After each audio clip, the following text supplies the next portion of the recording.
Welcome to Being Human. I'm your host, Steve Cuss. Always a pleasure and a delight to be with you and share this work together. Several years ago, it was 2004, I was sitting in a life plan with Pete Richardson.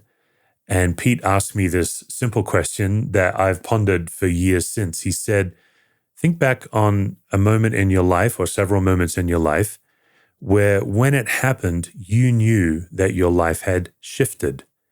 Like, what are the core events in your life that shifted the trajectory of your life? What a great question. And what a really rich question to consider when, as a follower of Jesus, you realize, oh man, God was present and active and sometimes orchestrating those key life shifts. So as we light our candle today, I'm going to just invite you to reflect with God on what is a shift that happened in your life. And what was God doing in the middle of that shift? With Pete, after I mapped out several of the core transitions in my life, Pete then followed up and he asked me to look back and notice what God was doing in those shifts. It was a real moment of worship. So just even now, just for this 30 seconds or a minute, just think of something that's happened in your life. It can be positive or negative. It can be great joy or quite difficult.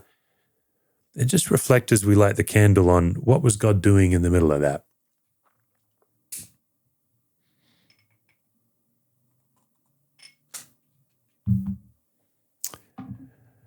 And of course, I just want to acknowledge that for some, you might be honestly saying, okay, I don't know what God was doing, or I didn't sense that God was present at all. We bring all of that here on Being Human. I'm delighted to introduce today's guest to you, Phuc Luu.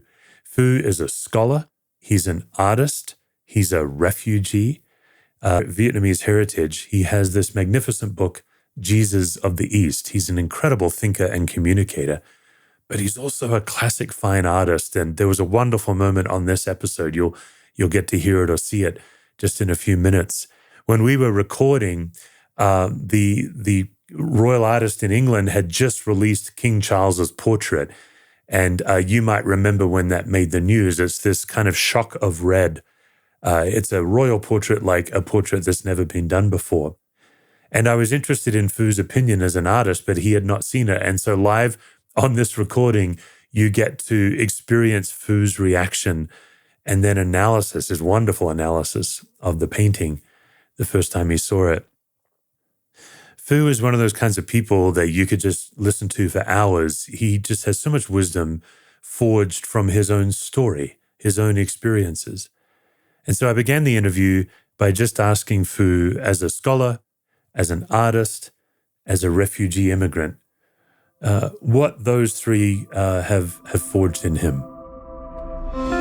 And of course, none of us can be reduced to 3 words or 3 descriptions.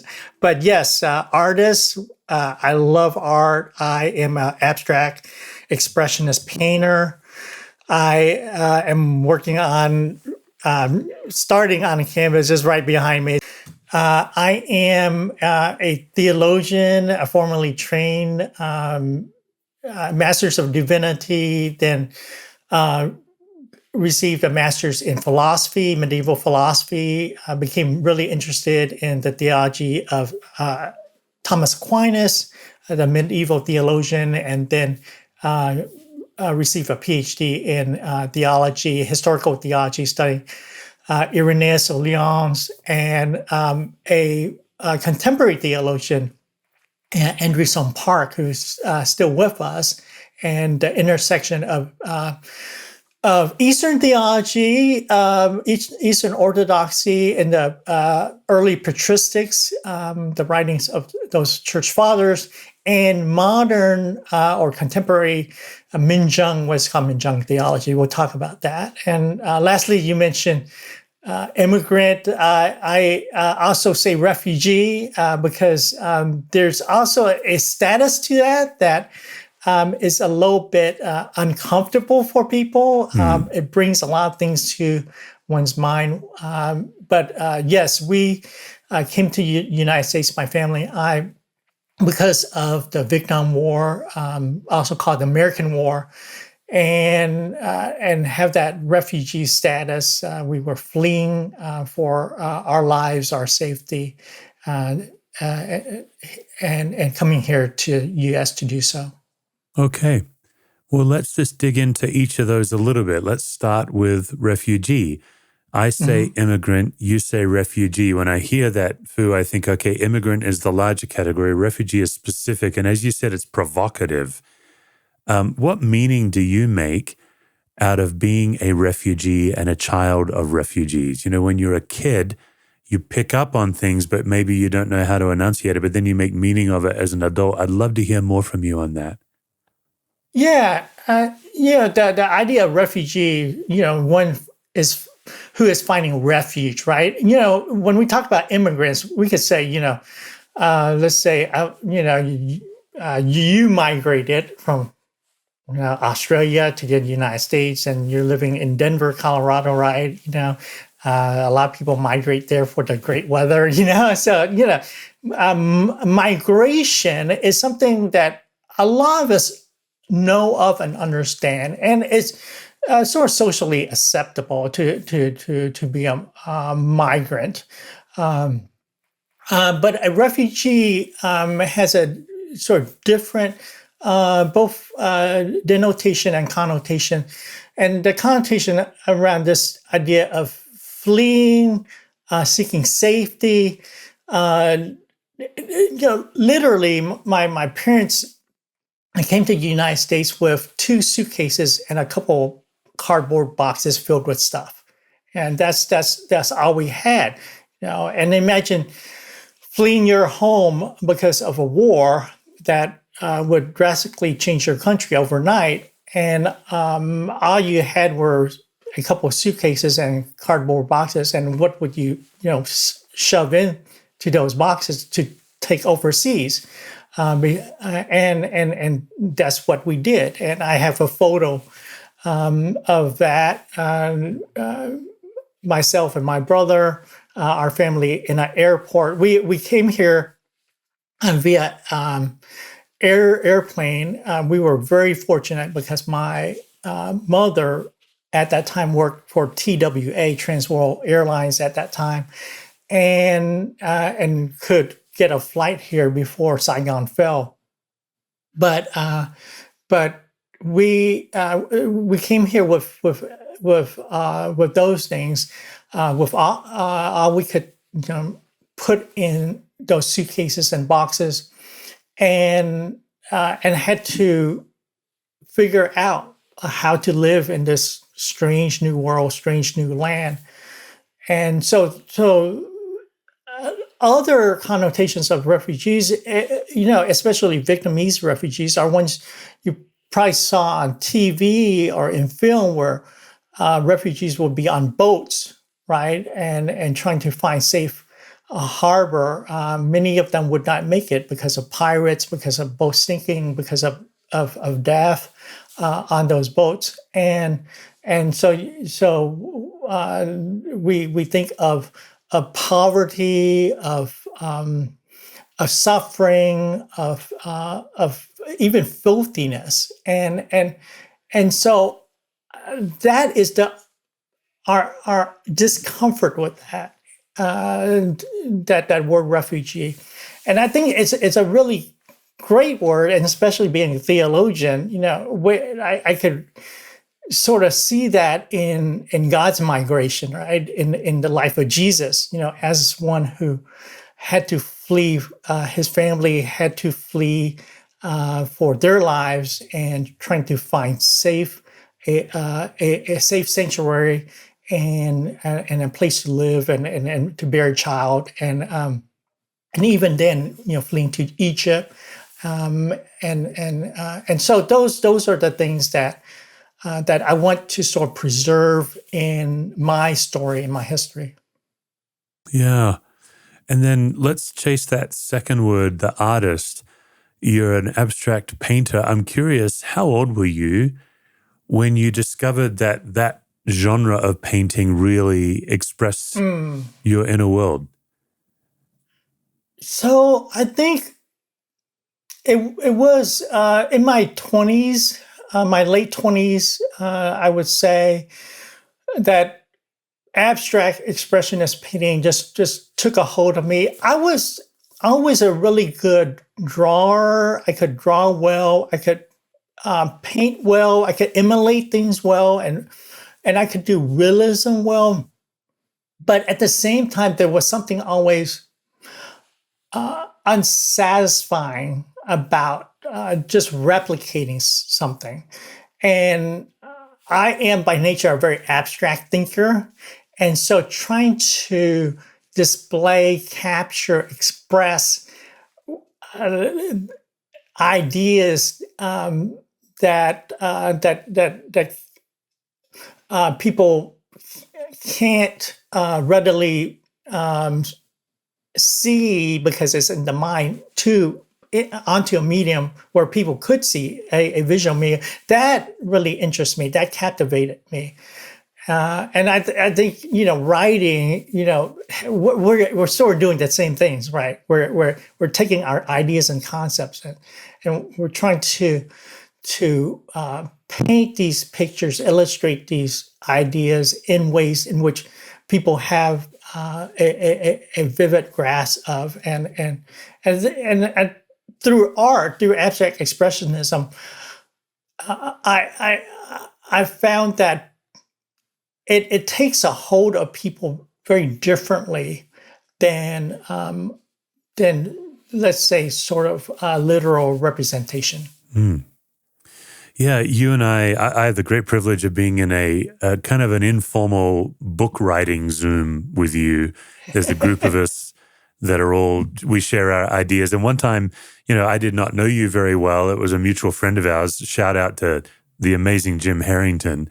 Yes. Who got us all together. But yeah, we got on the Zoom, Phu, and behind you is this beautiful painting, just this arresting, like I noticed myself like, what is that behind Phu? Come to find out, it's one of your works. Like you've got this phenomenal gift. Now I'm looking at you and there's a blank canvas behind you. Are you, I mean, obviously as an abstract thinker, here I am trying to make you a dichotomy answer. That's unfair. But are you more motivated by the blank page or the blank canvas, or are you more paralyzed by the blank page or the blank canvas? How would you answer? That's a great question. So yeah, there's something very scary about the blank page and blank canvas because anything can happen on there. But at the same time, the question is what? What is it that can happen, right? And for a lot of writers, a lot of artists, that can be the scariest thing, to open up your Word document or start something new. And for me, art is and writing, they are ways of discovery. They're ways of exploration. And sometimes I can wander off and get lost, and sometimes a canvas will fail. Okay, that's the scary part. I have plenty of paintings that are I'm not going to show anyone. Okay, they're not to me sellable. Okay, the artist Francis Bacon, he would go out and destroy his canvases that he didn't like. And he did that for many reasons. When people were picking his canvases out of the trash can to resell because they had so much value, but he didn't want anything less than perfection to be out there, and so I think that's the scary part, failing. But I've come to a point where even that is okay. Even, how many times do I need to rewrite a paragraph in order to express what I want? And for some writers, that's exhausting. They don't like to edit. They don't like to go over their work. For me, there's been several ideas where I've written them over and over again, like 4 or 5 times, And then maybe at the fifth time, it's like, okay, that's the way that I want to say it, And so it's always, it's always a scary endeavor to start on anything new, a writing project or canvas. But there's that. If I keep curious, right, that's always going to lead me to where I want to go into the right direction. Phu, have you seen the latest unveiling of King Charles's portrait? It just was released yesterday or the day before. Oh no, I have not. I have not. It was a Japanese artist who painted it, Okay. and it's such a non-traditional portrait. And as is the nature of these things, the internet's blowing up on what people think about it, but it's provocative. I'll send you No, I could do a quick search if you want, and I could give you a quick reaction. Let's get your unfiltered reaction. I'd be really Okay. curious. Don't think I can share a screen, but it's King Charles No, portrait. I I'm can going to do it do right this. now, and we'll see. Oh, see there. Okay. I really think it's gorgeous. I really admire the red tone. It says a lot. Yes, there are layers of meaning there that I could see might be provocative in a lot of ways. The sword, the idea of red blood, and I think of colonization. The colonial project of England. And in a lot of ways, that's what makes it a very magnificent painting. So, your take? Oh, I'm so glad I asked you. I love it. I saw it as a meme before I realized it was a legitimate painting.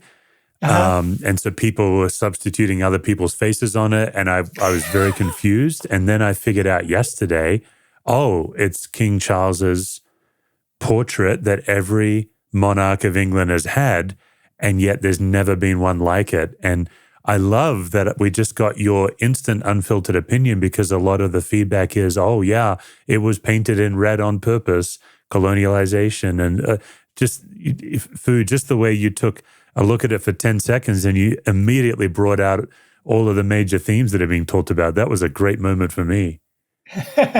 Now, I really appreciate that art. That takes in an aspect of realism, but moves it beyond realism into abstraction, and I think that's what makes of good art. That's what AI will never do. AI can. One comedian, I think it was Kimmy Carr. He says AI is just a cover band. AI can take that idea, and copy it and do something else with it, but never do originally what this artist intended to do in the first place. Well, and this wonderfully brings us to the third word I have for you, which is theologian. And what I love about your theological contribution, whether it's your book or for those of us who follow along on your Substack, it feels to me, Phu, that God has infused all of these elements into your theology.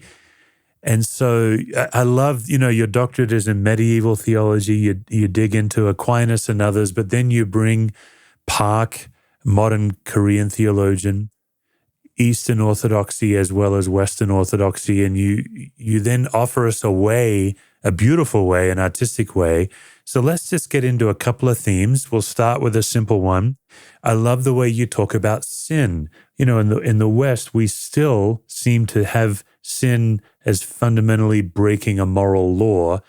Tell us how you would invite us to consider the nature of sin. Yeah, Yeah. There is that legal or forensic idea of sin, like God's judgment, you're guilty because of this violation. And the violation might be something that you did not do yourself, but it's from a distant ancestor of yours and whom you had no recollection of. And that sort of verification, making real of something that is a story that we told around sin, has not been helpful in our human development, and especially, and this is the real point of it, helping to reduce sin in the world. Okay, so a lot of these ideas about and I don't want your listening audience to get me wrong.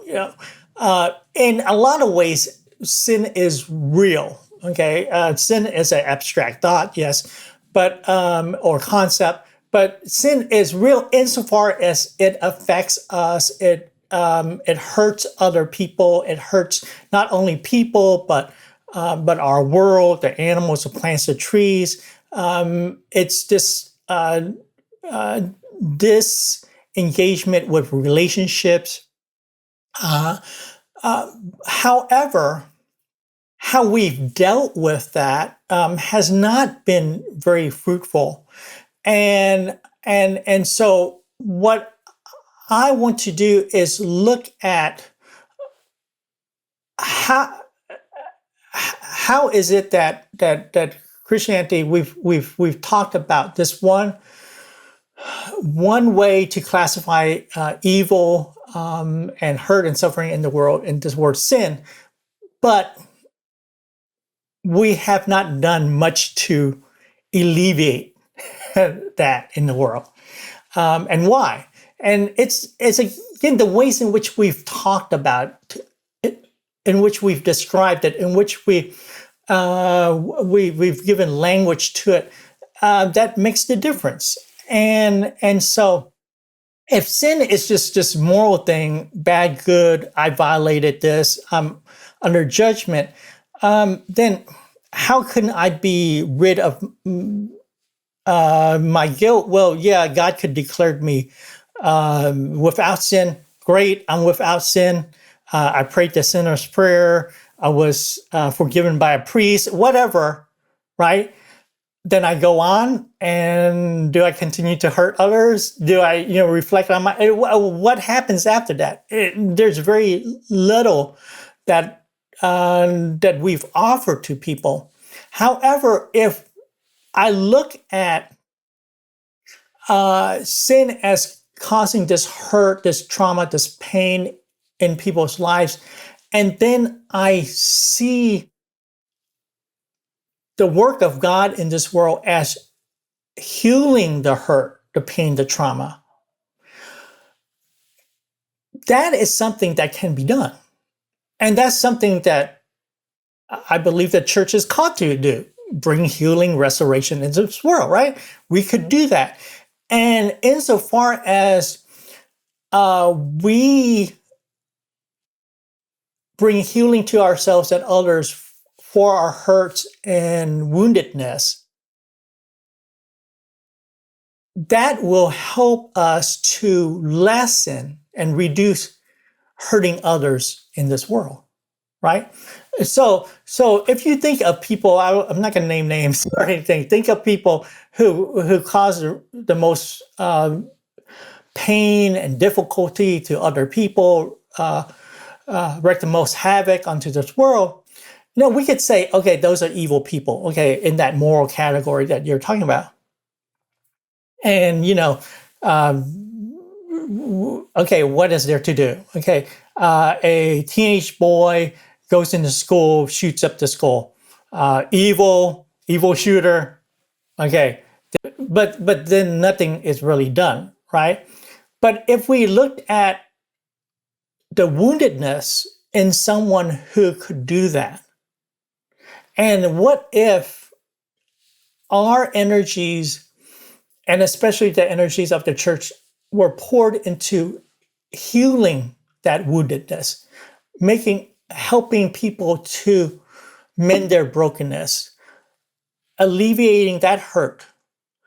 Then would those things be an issue? Would people continuing to hurt people be an issue? Again, sure, we're not perfect. We'll continue to do those things, but at least this is something we can work on. This goes into the peacemaking of this world, right? Blessed are the peacemakers, and so that's how I would frame that sin question, or that's Yeah. And yeah. this really is the theme of your work and the theme of your book, Jesus of the East, Hmm. is the idea of broken harmony, shalom, Yes. restoration. You look at the big ideas of colonialism, empire, majority minority culture. But one of the grabs you take from Korean theology is Han, and this is not something I'm familiar with or wasn't before I engaged your work. I'd love you to just teach us what is Han and what's the implications of it.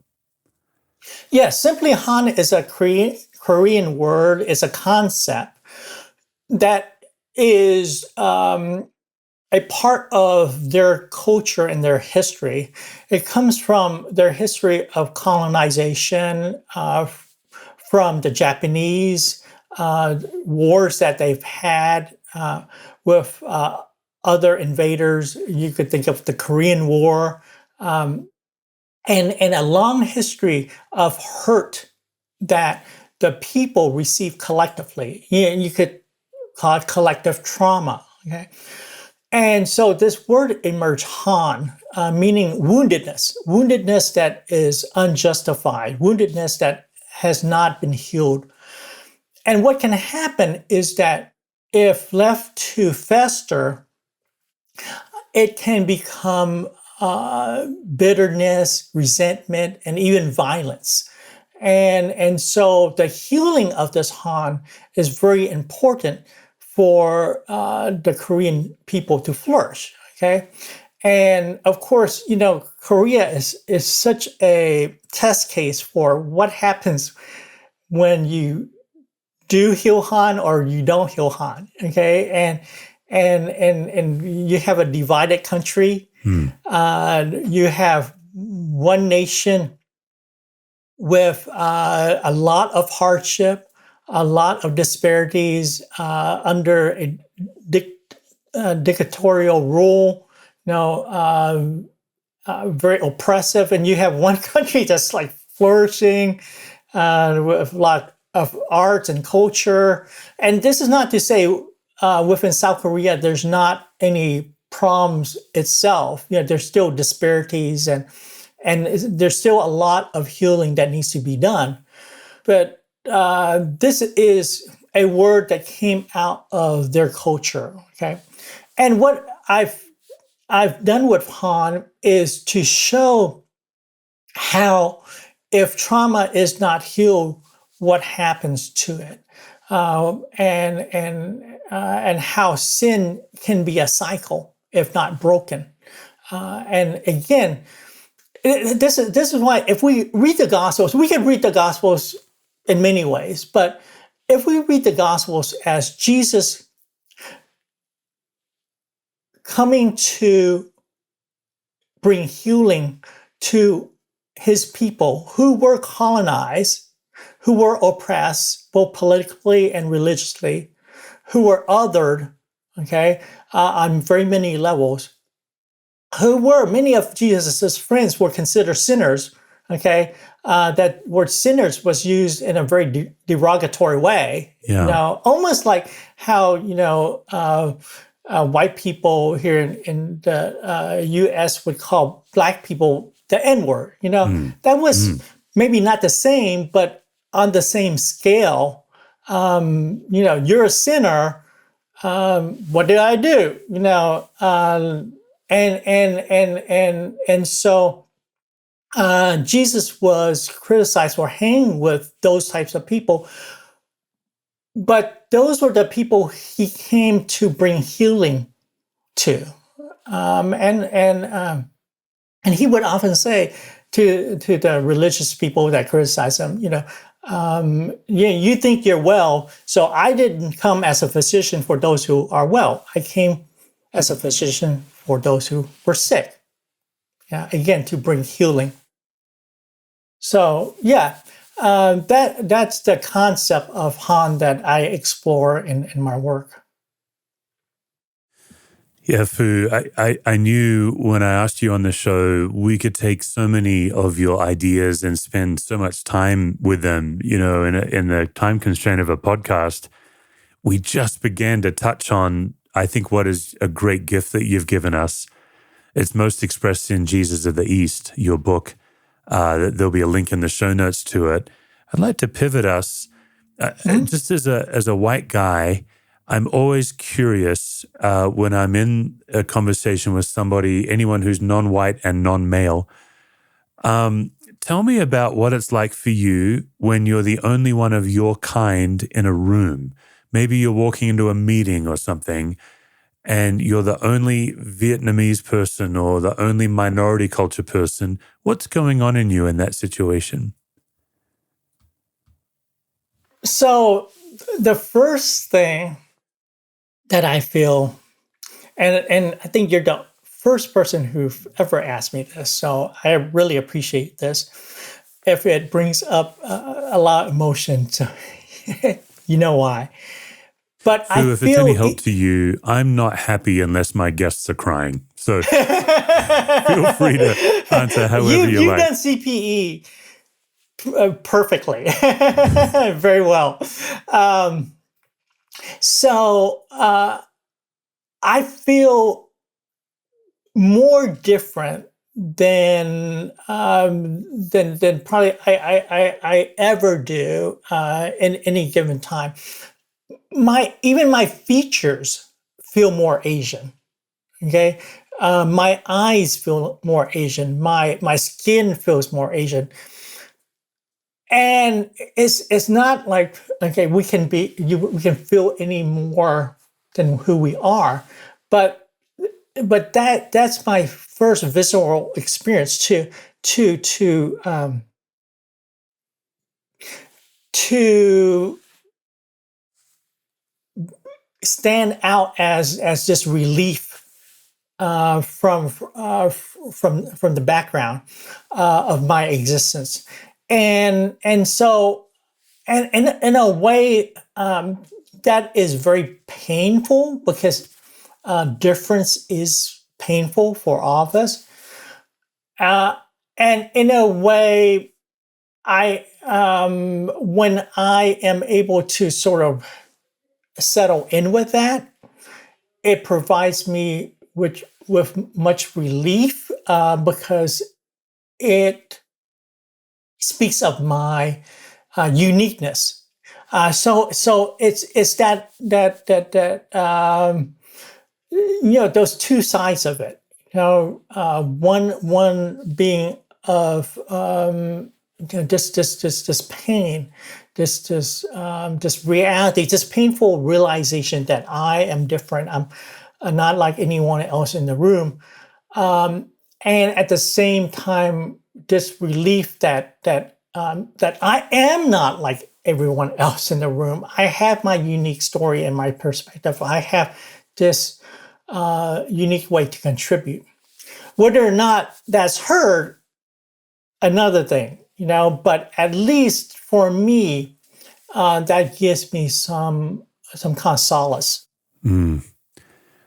I really appreciate you being willing to share that, giving us a bit of your interior world, because I think Fu, this is such a simple thing all of us can do, is just pay attention to every room we're in and see who is the only one of their kind.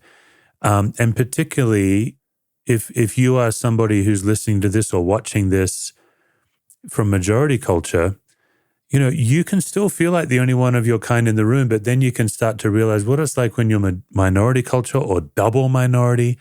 Phu, when I talk to, for example, African American women, Mhm. and they're like, "Oh my goodness, here we go." And the common theme, and you shared it with us as well. I'm just taking this moment to, I guess, pass this on to our audience. The common theme is, I have to work so much harder to be exactly myself, and I'm wondering, can I be exactly myself? But I would just say, in the body of Christ, that is the vision for the body of Christ. Everyone is exactly themselves. Their true spirit-led Mhm. self, gets to be here. That's the blessing. And I guess that's what I want to say to you is you have a perspective that we need, we as in the world. Mm. And so thanks for sharing that. My last question on that topic is somewhat related. What do you, as a Vietnamese refugee, as the son of refugee parents, I can't imagine what they did to establish in America and make a life for you. What do you want me as a white man to know that I may not know? Yeah, so this is something that Steve, that you might need to explore yourself in trying to figure this out. I will say that a lot of the things that most people, especially in U.S. America, people who are white, um, take for granted is the abundance of resources that they have in front of them to be and do whatever they want in this world. Okay, you can say to a let's say a low black boy, you can be the president of the United States. Look, we have one, we had at least one. But that is sort of pushing it. Of course, Kamala Harris, she's VP. She is also Asian American, right? That's part of her family heritage. But the amount of work to get there, okay, it is so uh, unproportionate to others. Um, I know myself. I have to work especially hard to be heard, to raise my hand, to make a point, to have to, like in seminary. Sometimes I would give the answer to questions, and let's say the professor didn't hear me. Maybe I was very soft spoken, but then one of my classmates would repeat the exact same answer because they heard me, and the professor would hear them. And it's like, okay, I had just said that, and I could imagine, women having that problem in the boardroom, in the workplace. I can, for a lot of people in the majority culture here in the U.S., there is such an abundance of resources, and I'm not making any excuses for myself because I was able to tap into those resources and make what I will with those resources. But I would, maybe in saying that, understand what is before you, understand what you all have, and there's gratitude in that. There's also, okay, how could I, help others to have to partake at the table. Hmm. Phu, I'm a fly fisherman. I grew up in Western Australia ocean fishing, and then when I moved to Colorado, I just thought it would be a sin to live here and not fly fish. It's such a Uh-huh. beautiful place. So um, As you were sharing this idea, so many things were going through my head, but I couldn't stop but thinking about the way trout act. What trout do is they try to find the calmest part of the stream so that they have the least energy expended to stay in it. They don't have to work too hard as the river's flowing down, but they want to be as close to the busiest part of the stream because that's how it's like rivers are like a giant food conveyor belt for trout. So what a trout wants to do is just stay out of the rapids, just in the calm. And as the bugs are coming down the little food conveyor belt, they can just very lazily eat. And as you were sharing about majority culture, that's what it reminds me of is my opportunity feels a little bit like a trout. I can kind of face upstream, stay in the calm water, and it's just going to come to me. Whereas a minority culture, sometimes you just have to swim. There's all this extra energy required. I don't know if that fits with you, but that's what came to mind. Yeah, if you listen to people talk about, let's say, celebrities, let's say Black celebrities or Asian celebrities, which we're seeing more and more now, and usually people will say they're the hardest working person in showbiz, right? They're always hustling. They're always out. And there's a reason why. A lot of my African-American friends, they're very hardworking, and they have to be to stay at the same level as the other counterparts. And I'm not saying that I'm not saying this as a moral judgment. Yeah, so it just is. Yeah, we've already put like morality on the bench. They're saying, okay, you can take a seat. We're just saying that this is how it is, okay? And in a way, I appreciate that because I've learned not to take those things for granted, And if I have to hustle more, I will, and that would produce in me some kind of endurance and resilience, okay? But at the same time, that is our world, and the more that people say things like, we have Black president and we're post-racial, things like that. That's something where I would easily say, let's give that a break, okay? Let's just give that a break, and have at least some kind of self-awareness, and it's easy to do. Just look at the statistics of who gets pulled over more than others, who gets incarcerated more than others. Either you choose, either you say that yes, there's a disproportionate amount of people because of racism being incarcerated, or Black people are morally inferior than white people. Okay, you choose what you want to say. Okay, so it's those arguments are not hard to make, but I don't even want to convince people of that.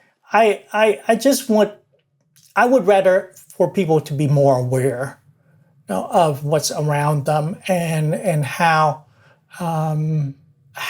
that affects everyone.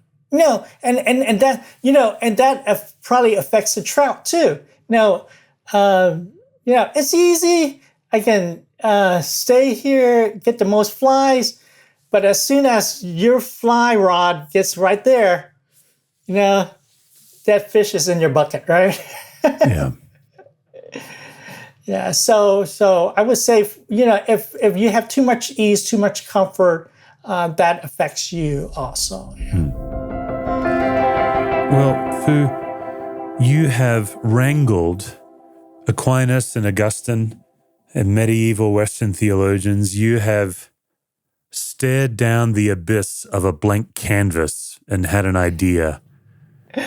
You have rapidly analyzed the latest official portrait of King Charles, but you have not yet successfully endured the gauntlet of anxiety questions. Here we go. Okay. All right. When you think of your family of origin, what would be one asset and one liability that you've inherited? Asset would be generosity. Family, is very giving, like come over to my mom's house. The first thing she's going to do is cook you a meal, Um, and liability would be I inherited my father's anger, and that has not done me well in my life. But I've had to do a lot of work to figure out the origin of that and why that is. And so yeah.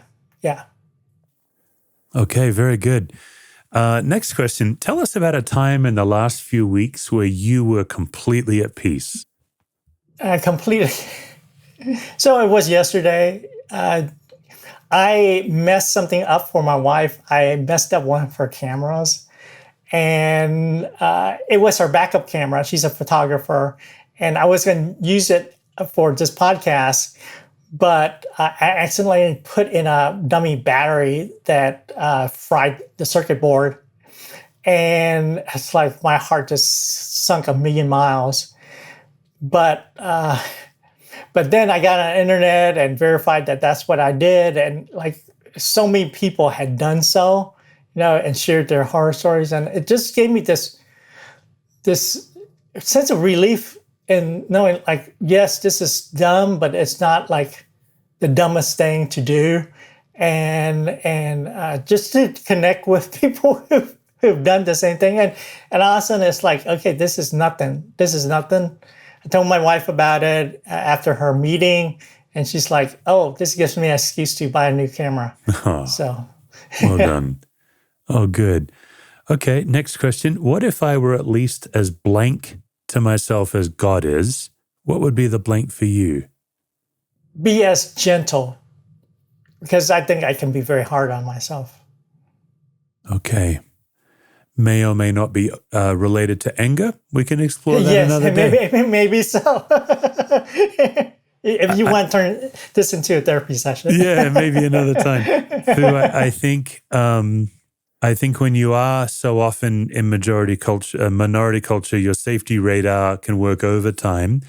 How do you keep your heart open to people? And to always think of myself as being able to be wrong. So I'm open to being wrong on all points, Okay. and that's okay. I try to write in a way that my statements are verifiable. Okay, that they're either right or wrong, and not make it so that, like, you can't prove me. And that's often the case in theology, right? It's very easy to get into to this hole that, like, I can say stuff and you can't prove me wrong because it just is, and that's not where I want to be. I want to be able to make a difference in people's lives. Okay. Phu, when in your life lately have you felt most fully and completely loved? I just with my wife, my partner, where I wrote her this cheesy book and made her dinner and read it for her, and it was for Christmas, and she just gave me just this warmest embrace, and at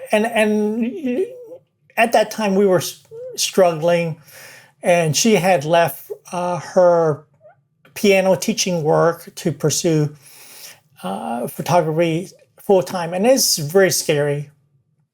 And just being loved for who I am, and loving her for who she is. My guest has been the absolutely delightful and stunning Phu Luu. There'll be links in the show notes to his work. Phu's just one of those guys that everyone should be reading and watching as he constantly cultivates. His book that he's most well known for is Jesus of the East, Reclaiming the Gospel for the Wounded. We typically put a link to a large bookseller, but I'm going to put a link to Phu's website because you can get a personally signed copy from him right from his website. Phu's also an artist.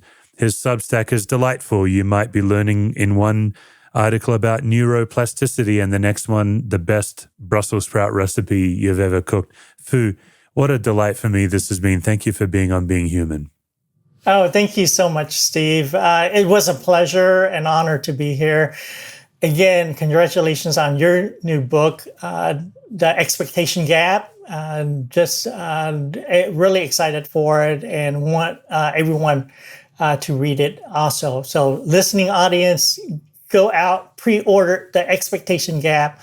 And also, please subscribe to my Substack, get on my social media, follow me, and you receive goodness from both of us.